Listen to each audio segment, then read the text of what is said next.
Hey there, this is Clay with RelationshipInnerGame.com, and in this video we're going to be talking about 5 signs that you are trying too hard with the person that maybe you have a crush on, maybe you're seeing, maybe you're dating.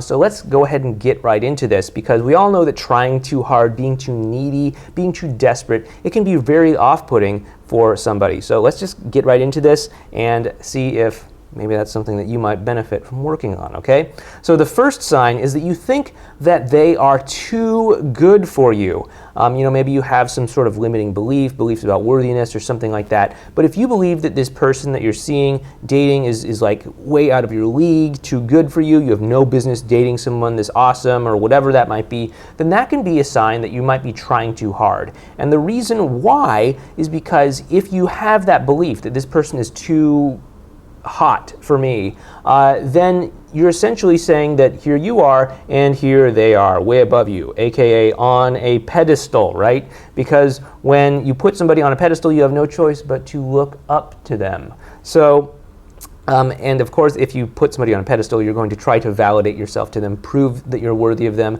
and all of that stuff, which is just going to come across as try hard. So, if you are of the belief that the person that you maybe are in love with or have a crush on or seeing or something like that is too good for you, is out of your league, is, you have no business dating somebody that hot, that beautiful, that handsome, that sexy, whatever, then that can be a sign that you might be putting them up on a pedestal and possibly trying too hard, okay? So that's the first sign. The second sign is that you might have some sort of like messed up beliefs about love or dating or relationships or men or women or yourself or anything else, right? So if you have some sort of messed up belief, like, relationships are supposed to be hard or something like that, that can cause you to actually try too hard, right? You think relationships are supposed to be hard, so you're going to somehow unconsciously find a way of making it appear or seem hard, and then you're going to put in all of this work, and unsurprisingly, that'll come across as you trying too hard, right? So that's just one example. Of course, there's probably like thousands and thousands of different psychological things that people might get sort of hooked up on and all that when it comes to dating and relationships. So, obviously I can't address all of those here in that video, but basically if you have some sort of psychological issue, some sort of limiting belief, some sort of emotional thing around either yourself, your own value, men or women, or dating or relationships or love in general, that might be a sign that you might be trying too hard. The third sign that you might be trying too hard is if you have a hidden agenda. Now, what do I mean by hidden agenda, right? So when you're interacting with somebody, when you're on a date with somebody, when you are getting to know somebody, your primary agenda should simply just be to enjoy being with them, to just enjoy the interaction for what it is, to just enjoy being around them, getting to know them, having an interaction, having a conversation, right? That should be your primary objective.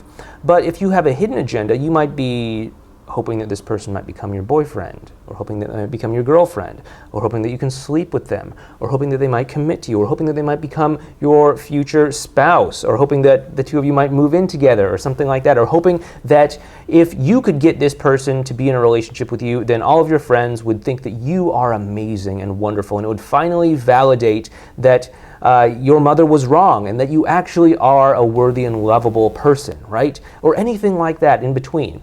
And so if you have some sort of hidden agenda, no matter what it might be, that can kind of cause you to try a little bit harder than you probably should with this particular person. Because again, if the primary objective of interacting or hanging out with or spending time with or dating somebody is to just have a good conversation, get to know them, have a pleasant interaction, have a positive interaction, and you think that what's riding on the line is your entire self-worth, or if you think that what's riding on the line is your relationship with or without your future spouse, then that's going to, number one, ratchet up your expectations, ratchet up the stress, ratchet up the anxiety, and suddenly you're going to find that you're trying way too hard, given that the actual intention of the interaction is just to have a good time, just to interact with somebody, just to enjoy being with somebody, right? So that's the third sign.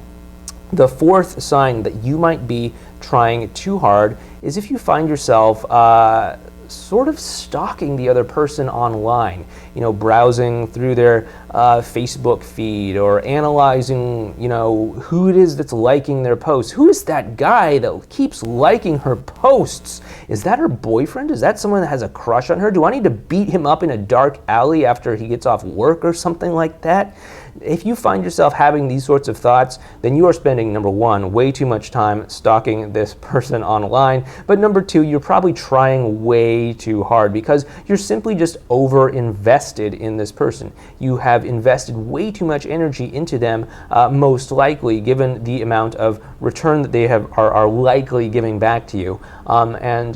So you definitely don't want to be spending a whole lot of time stalking and analyzing and looking at the secret trail of likes and posts and comments and everything like that on Facebook. Because I promise you, nothing good ever comes from that. Nothing ever good comes from that. Seriously, take my word. Nothing ever good comes from that. Not even you who's watching this, who's pretty sure that your situation is an exception to the rule. No, nothing good is ever going to come from that. Just don't do it, okay? Don't do it, all right? And the fifth sign that you are trying way too hard is that you're keeping score in your relationship, right? We all know that keeping score in a relationship is never a great idea for the long-term success and enjoyment and all of the good things when it comes to dating and relationships, right? And for some reason, whenever you keep score, it's always you that's winning, isn't it? It's never you that's losing somehow, because, I mean, like, why would we keep score of things when we're losing, right? We only want to keep score of things when the score is actually on our side. But basically, if you're keeping score about, who's contacting who more often than not, or who's paying for dates more often than not, or who's doing whatever more often than not, then chances are that you're trying too hard. You're over-investing way too much in the process, and you're not focusing enough on the quality of the connection between the two of you, okay? Again, what I've been trying to teach in probably all of these videos, most of these videos, is that the quality of the connection between you and the person of your desire is the most important thing that you can focus on. It's the most important thing that you can really, work on, improve, address, more than text message games, more than Facebook stalking, more than, body language analyzing or anything like that. Just have a good quality connection and you'll be ahead of like 99% of the other people out there, okay? So I hope this helped you out. If you have recognized yourself in any of these signs, perhaps you might be trying a little bit too hard, and that might be something that you want to look at. If you'd like a little bit of help with that, if you'd like a little bit of help with your dating, relationship, or love life, please head on over to relationshipinnergame.com. You can sign up for our email newsletter there, and I'd be happy to send you some tips, advice, and strategies to help you have the kind of dating and love life that you really want. In the meantime, though, if you like what we're doing here, please go ahead and give us a like, or go ahead and subscribe to the YouTube channel, or just go ahead and leave a comment down below. What are some examples of from your past when you've tried way too hard? Maybe you're a little bit ashamed to admit it or afraid, but it's okay. By just sharing these things, we can often kind of get it out there and maybe feel like we're not so weird and abnormal after all. But anyway, this has been Clay, and I will talk to you again in the next video. Take care.